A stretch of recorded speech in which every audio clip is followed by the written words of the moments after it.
You're watching Darrell J. Bennett Live. I'm so excited to be with you, and I can't wait to help you live a higher, more prosperous, more powerful, and more purpose-filled life. Let me tell you about myself.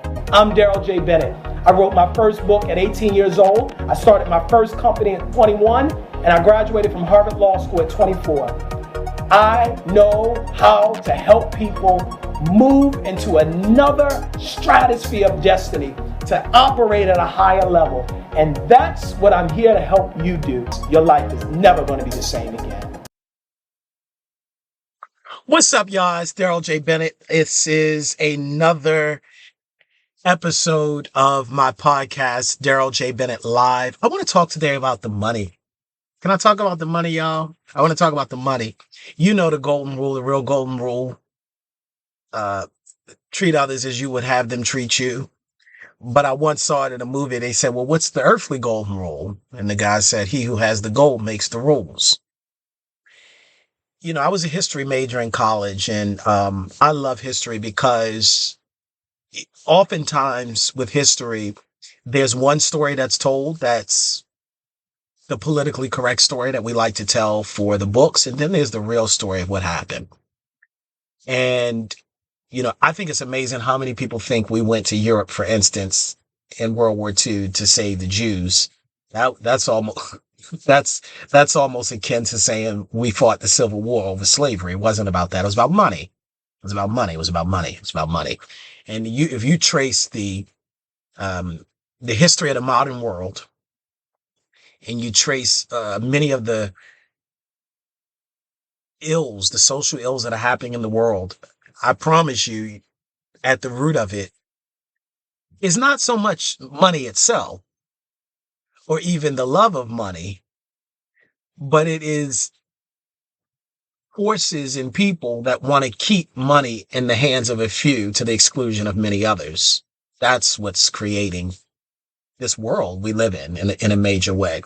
So I know I said something, kind of big, but I think it's important to say again, if you think we went over to fight Hitler across the oceans and into Europe to fight Hitler because of his persecution of the Jews, then you and I have a long conversation that we need to have, because that was not the case at all.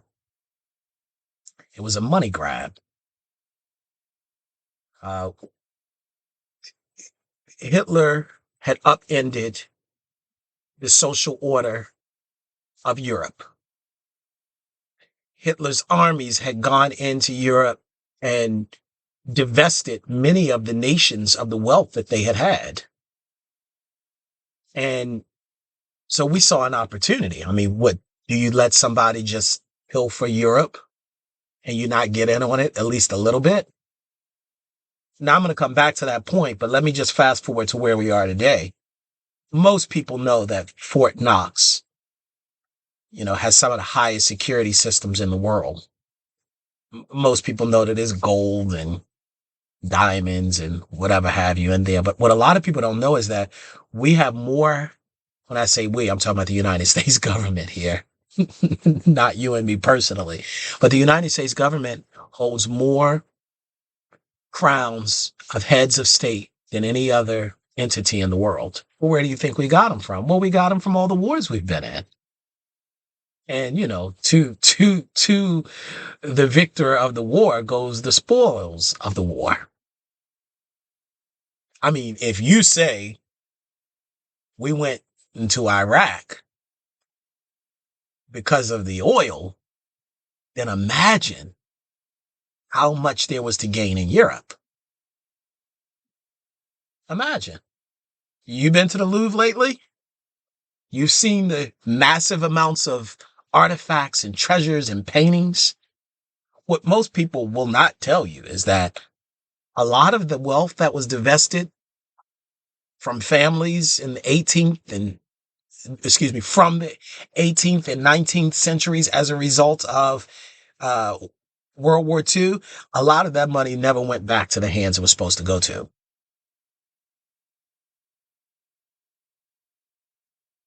Why am I saying all this? Well, I'm saying all this because if we start to look at the world from a history of money, we start to understand what's really taking place here. And I shared um, earlier, actually, I put it on my podcast, but earlier I was doing a webinar for um, business owners, specifically in New York City, but any type of business owner really could benefit from it. And I was talking about how in this city, for instance, how much money is spent by the government, but how little of it actually seems to reach the hands of those who have been historically disenfranchised.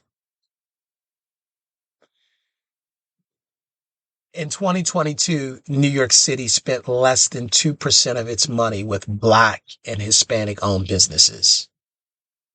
It's disturbing. It's insulting, really, because what they want to do is throw in your face that, well, you got a Black mayor and you got a Black this and you got a Black that. Who cares? Who cares if the economic situation doesn't improve? You've read 48 Laws of Power. I'm sure you have. Remember how I talked about using the cat's paw? The truth of the matter is, this whole talk about representation has gotten us distracted from economic equity, from real transformation. I really don't care the color of the person that's the mayor or the governor or the president. I'm being honest with you. I really don't care. I'm more interested in if and whether and to what extent they're going to help remedy some of these social ills. The only color I'm really concerned about is the green. Because where there is poverty, there are all types of social ills. You want to talk about crime, I want to talk about poverty. You want to talk about gun violence, I want to talk about poverty. You want to talk about people going on YouTube and saying all types of disturbing things, I want to talk about poverty. You want to talk about people pushing folks onto the subway, I want to talk about poverty. Victor Hugo said that where there is darkness, there will be crime. And instead of focusing on the perpetrators of the crime, we should look at the forces that created the darkness. That's what we really need to be talking about. And we got distracted, people. We got distracted. We got distracted kneeling at the football games. We got distracted talking about hands up, don't shoot. We got distracted going from city to city talking about BLM. Look, those are all great things, but if the money doesn't change, then we still end up at the same place we were before. It's about the money. That's what slavery was about. It was the largest investment of wealth in the history of humanity. It's about resources. And I fear that we get too distracted too easily. Do you notice that? Do you notice that? Let me tell you some things that maybe you weren't quite aware of, but maybe you were aware, but I just want to bring it to your remembrance. More money was printed under President Trump than any other president in the history of our country, and some say of all presidents combined. Think about that. Who benefited from that?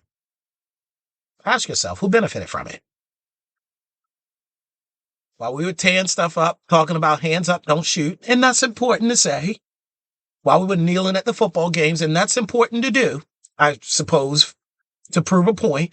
While all of that was happening, the money was being moved. The money was being moved. You know, it's almost like one of my favorite movies or series of movies is Die Hard. And I think it was Die Hard 2. I think it was Die Hard 2 that I'm telling you about. No, maybe it was 3. Now y'all got me confused. It was either 2 or 3, but one of you, a fact checker will get me right here. Either way, the point of the movie was, it was all of these things happening. Like the guy went and attacked the school and he had a guy walking around with a bomb on his back, all this crazy stuff. But it wasn't what it took to the middle of the movie for Bruce Willis to figure out. The man was moving the money. It was millions of dollars that was being moved, and he was moving money. It wasn't about the surface stuff. And Bruce Willis's character was trying to get law enforcement and everybody else to see that it really wasn't about the outward stuff that was happening. Yes, those things were happening and they needed to be addressed. But the man was creating a series of events in the city that would make us, I think it was like a certain stock go up or something like that. Either way, the play that he was doing was a long haul play, and it was about the money. That's what I'm thinking about as I'm sitting here talking. It's about the money. Remember when President Clinton was running, well, he was governor then, but he was running for president, and he said, "It's the economy, stupid." I'm not calling you stupid. I'm just repeating what he said. It's about the money, people. It's about the money. They don't mind us talking about social justice as long as they can keep the money. Can I come closer? They don't mind you being the mayor, the president, the governor, the whoever you want to be, as long as they can keep the money. The money. The money. And we got distracted because we got into all this talk about representation and all this talk about being at the table and all this talk about, well, if they don't let you be at the table, bring a folding chair and come up to the table yourself. But why do we have to keep coming to your table? That's what I want to ask. Why do we not have a system and structure in place after 400 years of inequity in this country where we have our own tables? That's what I want to know. I don't want to come to your table with a foam chair, a big chair, or a little chair. I want to have my own table. Could it be that social media, hold on, let me pause there for a quick second. Somebody said to me, Darrell, do you notice that every time something big is happening, they start talking about Kanye? That's what somebody told me. I said, I didn't think about it that way. He said, think about it. Think about it. Every time there's something really major happening, somehow or another, Kanye was the center of the news. Let's not fall for this, people. Let's not fall for the latest thing that happened on the news. And did you hear about their house getting raided? Did you hear about what happened here? Are you keeping your eye on what matters? And that's the money moving.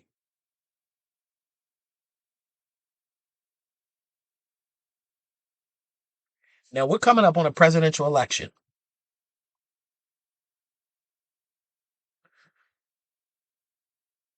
Big stakes are happening here. There are some who would argue, and many who would suggest, that perhaps at least one of them is in the race to clear some debts. Because they may have told you in your government class that elections are about people, but I'm here to tell you that it's about purchasing. It's about the power of the purse. It's about the ability to control the billions of dollars that flow in and out of the federal government, military agencies, departments, procurements that are flowing out of these agencies and departments daily. That's what it's about. So yeah, campaigning is big business. And they'll distract you and I with the surface issues like abortion, like gay rights, like transgenderism, like the other things that tend to divide everybody. But the truth of the matter is, the folks that are playing for the long play, they don't care about none of that. It's about the money. It's about the money. Now, I'm going back to my point about social media that I stopped mid-sentence on a couple minutes ago. I wonder if social media came about just to keep us distracted as a country, to keep us talking about things that really don't matter, to keep us focused on things that, in the end of the day, nobody's really going to be concerned about. Yeah, it's tea. It's fun to talk about a little bit, to kick it around. call your friend up. Did you hear what that happened to this person? But the truth of the matter is the money's it's a money move. What did the lady say, Cardi B? I don't dance now, I make money moves. That's what they're trying to tell you at the higher levels. That's what the Koch brothers are saying. The ones that have put billions of dollars behind these Republicans getting in office. Because it's about the money. And it's happening on both sides. This isn't just a Republican thing. This is a Democratic thing. I can't think of all the donors, but there's plenty of donors on the liberal side as well. And you have some that fund both sides. Because while they'll make you get divided about abortion and gay rights or non-gay rights, whatever you want to think about it, or marriage and all this other stuff, they don't care either way. They just want the person that's going to be in office to keep the contracts flowing. It's about the money. It's about the money. It's about the money. Who do you think the politician's going to listen to? The people that voted for him or the folks that paid the bill for them to be able to run in the first place? That covered the ads. It's about the money. So what's the solution here? First of all, we got to stop getting distracted. We got to stop letting people dangle something in front of us and we turn our heads so quickly. The enemy is the master of distraction. I mean the enemy first when I'm talking about a little e, but then I'm talking about the capital E. That's the enemy's greatest move, distraction. No, don't look at that. Look over here. No. Don't be concerned that they're sweeping massive amounts of funds out of your communities, divesting your communities, and moving that money into other places. Don't worry about that. Focus on the fact that, see, don't you have representation now? Shouldn't you be happy? You get to go to the Ivy League schools, right? You get to be a senator too, right? And look how many billionaires are black this year, right? That's what you need to focus on. That's what they're telling you. I'm here to tell you, focus on the money.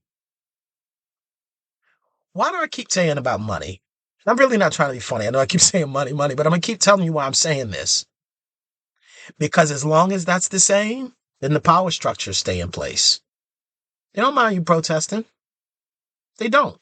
In fact, they would rather you protest rather than really get enlightened, forget being woke, than being enlightened and recognizing, oh, wait a minute, we have more buying power. And if we came together and really started doing some things in solidarity, we would move systems wholesale overnight. But to prevent that from happening, we got to keep folks divided. We got to keep folks thinking about and talking about things that really, truly don't matter.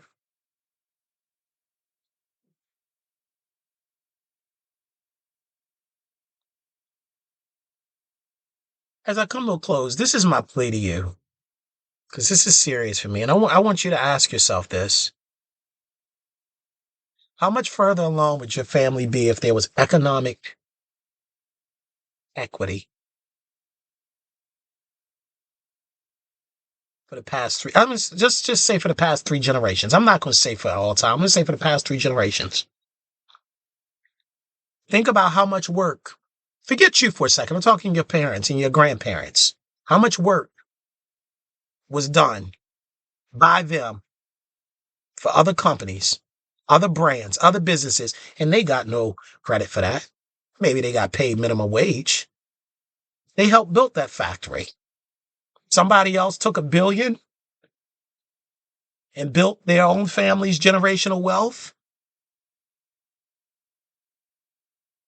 And the folks that were running the factory, what do they have to show for it except for a bad back and for some of them, all types of maladies and cancers because of the things that they were exposed to? How much further along would you be if for the last 3 generations, the money that was supposed to be in your family's hands stayed in your family's hands? What would that look like? What would that look like? What would your life look like? Would you have to have started over every generation? They talked about how they burnt Tulsa to the ground. That still hasn't been dealt with. So it's nice we're talking about it, but it still hasn't been dealt with. They told you they couldn't pay for reparations because the money wasn't there. And then the pandemic happened. And somehow they found more money than what the reparations was supposed to be. You see how they gaslight you? Think about all of the monies that were misappropriated. Think about land that was pulled up from under you. And when I say you, I'm talking your families now. Ideas that were taken and patented by somebody else. Think about that. Think about the cumulative effect of that. Forget what it does in somebody's bank account. We can just talk about what that does in somebody's soul and their spirit. Generation after generation after generation after generation after generation after generation after generation after generation, and it's still happening. And they told you 2000, would be the year of equity. 2000, this big year, would be the year of the new millennium. Then they said, whoa, wait a minute. Okay, because things kind of got in the way. 2010. You had a lot of governors and mayors and said, we're going to make sure we pour more money into these communities. And then stuff happened then, and because we were in war and we had to focus on the war and terrorism. So then it was like 2020. But you remember what happened in 2020? Well, the pandemic. So now you got folks saying 2030. How long are you going to keep letting them move the goalpost? Dr. King said there does come a point where the cup of endurance runneth over. The cup of endurance runneth over. There comes a point.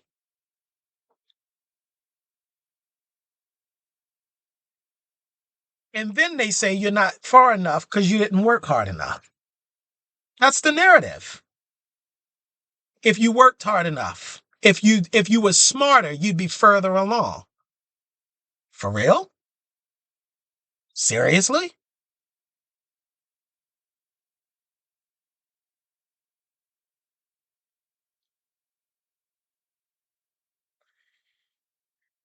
I'm not going to say you heard it here first, but you heard it here. Everybody keeps talking about we're on the verge of the greatest wealth transfer in the history of mankind, but we're also on the verge of the greatest divestment of wealth in the history of humanity. You hear me? It's happening. It's happening. It's happening right under our noses. While we're tweeting and we're posting and we're talking about a lot of stuff that don't mean a hill of beans, the money is being moved. And contracts are being secured. And we're having an argument over the color of someone's skin in office. And the real powers behind the throne is saying, we don't care who we help put in. We just want to make sure when you get in there, them contracts stay flowing the same way they're flowing.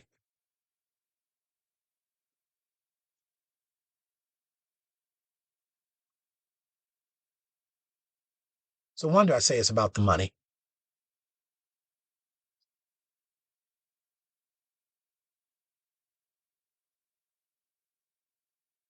The greatest crimes in humanity are not people who've taken guns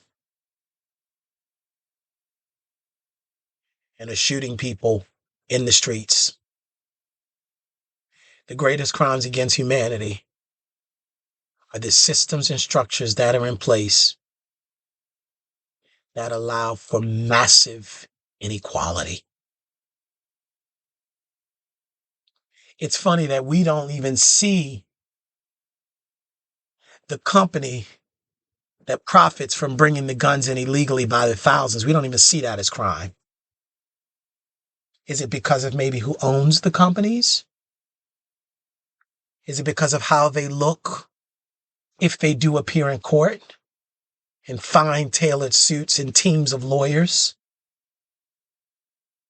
Whereas the one who's caught with the gun on his hip, on his waistband, looks different? Is that what it's about? Or is it just because we've been conditioned to only see crime as what the lower people do?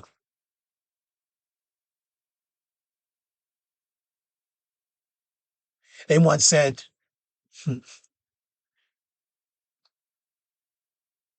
The poor man robs the railroad. The wealthy man steals the railroad company.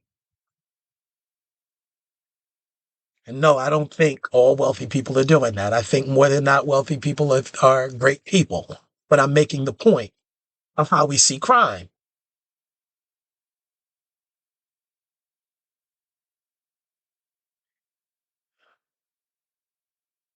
It's about the money, y'all. It's about the money, y'all. It's about the money. And my hope and my prayer as I hasten to my close, my hope and my hope and prayer is that now that we've had a black president and we've gotten that out of the way, I hope now as we vote for people to be in office, we will ask the tough questions. Not what the color of your skin is, but how are you going to help to change the historical inequities in this country? You're not going to do it by press conference. And you're not going to do it by a nice slogan. And you're not going to do it by throwing a couple $1,000,000 here or there at some project to build something back better. You're going to do it by massive, transformative, sustainable economic transformation that puts people and communities that have historically been disenfranchised in this country in the driver's seat, that puts them in the owner's seat, that puts them and gives them the education to know how to own, to know how to supervise, to know how to lead, to know how to create, and to put the monies in their hands to see it done. It's no reason that in this country in 2024 that 98% of landowners in this country are white. That's a problem. I don't care what nobody say. I don't care how you cut the cake. I don't care how you trying to turn it around. That's a problem. That's a problem. And you can say to me it's because people don't work hard and all of this other nonsense. But the truth of the matter is everybody wants to talk about slavery having been over, but nobody talks about the fact that they were free to go do what? Because the lands that they had been working on for their entire lives, many of them stayed because where else do you go? Ending chattel slavery was not economic equity. Taking chains off of people does not restoration make. And we're still fighting from it. We're still reeling from it. We're still reeling from it. We're still reeling from the effects of centuries of being nomads in a land we helped build. Let me get off here because I'm going to go somewhere else and I don't want to do that. I don't want to do that. I want to stay on course.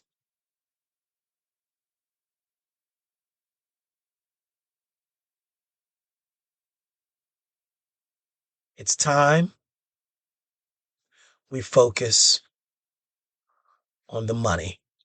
And I'm going to, as I get off here right now, I'm going to tell you what I'm going to do personally. I have a number of folks that are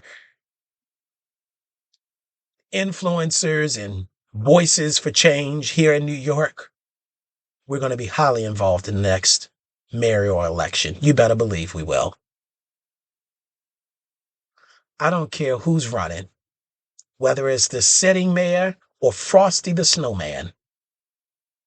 We will be vociferous and aggressive about making certain that whoever is elected into that seat the next term, whoever it is, will be someone who will commit to changing the way that the dollars are spent in this city. Period. Full stop. And we will not be turned or changed or befuddled or distracted by side agendas. Sitting in the room, having a seat at the table, hashtag generational wealth. None of that matters. Where's the money going? Where are the contracts? And do you commit right now, for every dollar that your government is spending, that at least 15 cents of it goes to Black owned businesses. At least another 15 cents goes to Hispanic businesses. That's the percentage in the country, right? Shouldn't it at least be there?